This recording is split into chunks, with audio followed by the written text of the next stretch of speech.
Hola, soy Cristian Castillo, pertenezco a la fraternidad Vinson del experto en aulas virtuales. Vamos a trabajar lo que se refiere al tema de storytelling. Vamos a empezar con un poco de generalidades. El storytelling en educación es una técnica básicamente en la que le permite al docente o al tutor manejarse un estilo único, un estilo que puede ser muy característico para desarrollar sus aulas virtuales. Obviamente apoyado en lo que se refiere a las tecnologías de información. Básicamente el objetivo está orientado para que el estudiante entienda de forma fácil y diferente un tema muy específico. Entre una de las ventajas más importantes de este storytelling es que los estudiantes van a recordar la historia que usted le presentó en su metáfora, la historia que presentó en su aula virtual en un tema muy específico. Él lo va a relacionar directamente con los elementos que vamos a aprender más adelante y va a tener un mayor aprendizaje. ¿Cuáles son los elementos que tiene el storytelling? Tenemos tres: el enfoque, la narrativa y la fusión. El enfoque directamente tiene que ver con la metodología vacía, con el diseño curricular que el docente vaya a planificar, que el docente haya elaborado para su tema específico, para su asignatura, para su curso. Obviamente, esto va a depender de acuerdo a los particulares que cada docente o cada experto vaya a elaborar, pero debe tomar en cuenta la metodología paciente. Y uno de los elementos más fundamentales es directamente el transmitir información concreta que no sea subjetiva, que no sea compleja para el estudiante, sino más bien sea lo más directa, ¿sí? Y sobre todo el trabajo del docente es directamente crear o ver la forma más adecuada para poder transmitir esta información, que no sea muy pesada, sino más bien que sea entretenida. Adicionalmente, ¿sí?, nosotros contamos con el segundo elemento, que es la narrativa. Muy bien, la narrativa es la forma como usted va a desarrollar una historia, un cierto elemento dentro del aula virtual, que se refiere a los tipos de narrativa. En primera instancia encontramos las narrativas personales, que son aquellas que son utilizadas por los docentes, por los expertos, con contextos ficticios o tal vez reales, pero relacionados directamente con un tema específico y así poder relacionar el aprendizaje. Otro de los tipos de elementos que tenemos es las historias de eventos históricos. Son aquellas que se relacionan directamente con algún hito que ha marcado la historia. Puede ser obviamente nacional, puede ser internacional, ya va a depender obviamente de la imaginación del tutor. Y otro tipo de narrativa tenemos las historias informativas o instructivas, que directamente, entre comillas, son un poco más formales, por decir así, ¿sí?, un poco más serias, en el sentido de aplicar un conocimiento específico a un proceso, ¿sí?, pero mediante una historia, ¿sí? Básicamente, dentro de cualquier narrativa que usted vaya a realizar, ¿sí?, también tenemos, se me estaba escapando, las narrativas metafóricas, en la cual, como decía hace un momento, puede el docente crear un escenario ficticio real para poder contar una historia. Pero en la narrativa se sugieren tener tres elementos fundamentales. En lo que se refiere ya a tener un narrador, quien le va a ir contando la historia.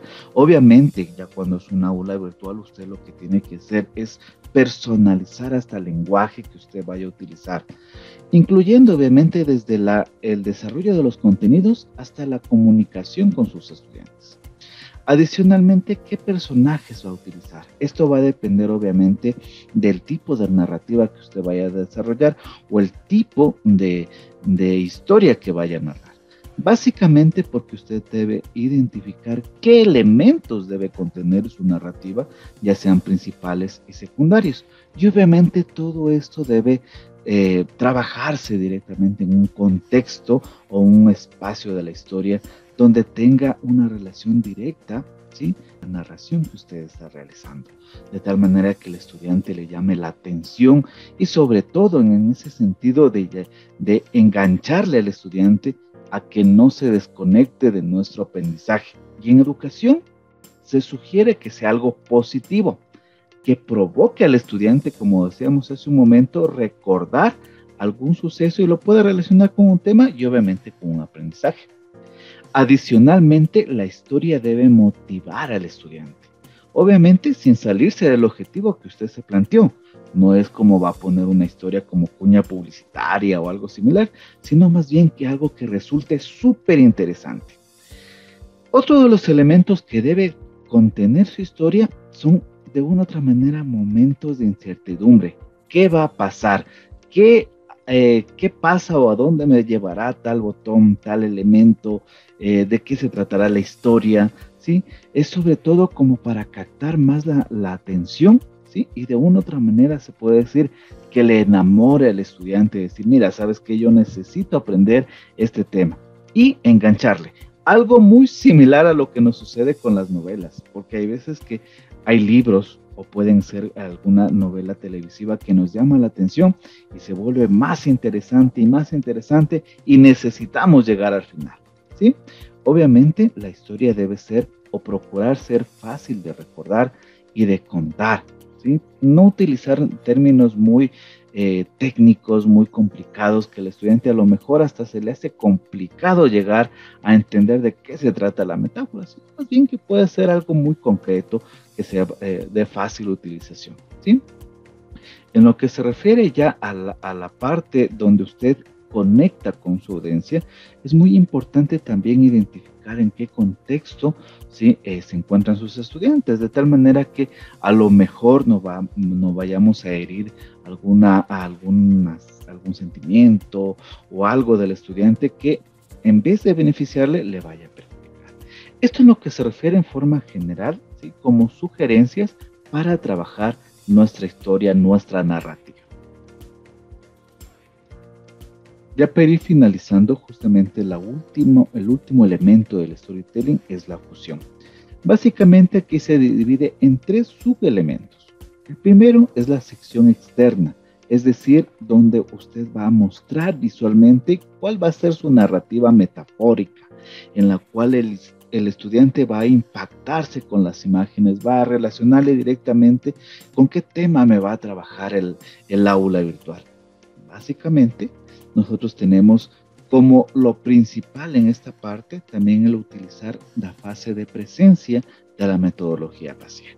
Entonces, justamente en esta etapa nosotros le enganchamos en primera instancia al estudiante para que le llame la atención y pueda realizar directamente su aprendizaje en una aula metafórica. En lo que se refiere al segundo subelemento, sería la sección intermedia. Básicamente son los bloques académicos, ¿sí? Donde van a tener o se sugiere tener iconos, botones internos, en la cual obviamente no deben perder la narrativa metafórica que usted está planteando, ni tampoco el enfoque académico, es decir, que no se debe salir de su diseño curricular. Es algo que le va a llamar la atención al estudiante directamente para irse a temas muy específicos. A lo mejor usted dice, mira, sabes que yo en un tal tema necesito dividirlo en 3 subtemas, ¿sí? Y lo podemos ir directamente trabajando en esta sección intermedia, ¿sí? Y luego ya tenemos la última parte de esto, de la fusión, en la cual nosotros tenemos una sección interna, básicamente donde se va a desarrollar todo el contenido que usted vaya a proponer, ¿sí? Obviamente no nos debemos olvidar que el contenido debe ser concreto, debe ser directo y de preferencia, ¿sí? Que debe relacionarse directamente con la metáfora que usted está planteando. El tipo de lenguaje que usted vaya a desarrollar directamente con sus estudiantes debe estar relacionado con el tema de su narrativa. Entonces, justamente en esta parte lo que vamos a trabajar ya es el desarrollo de los temas propuestos en su diseño curricular. Obviamente, como principal objetivo, el desarrollar las destrezas o directamente cumplir el objetivo. Es súper importante en el momento que usted desarrolle las actividades propuestas también acá, es que usted se vaya a enfocar directamente en las destrezas y obviamente tenga hasta una rúbrica de evaluación en la cual usted le permita hacer una evaluación mucho más objetiva en lo que se refiere ya a la evaluación de los temas o de las actividades que usted vaya a desarrollar, ¿sí? Perfecto. Muchas gracias por su atención. Que pasen muy bien y será hasta una próxima oportunidad.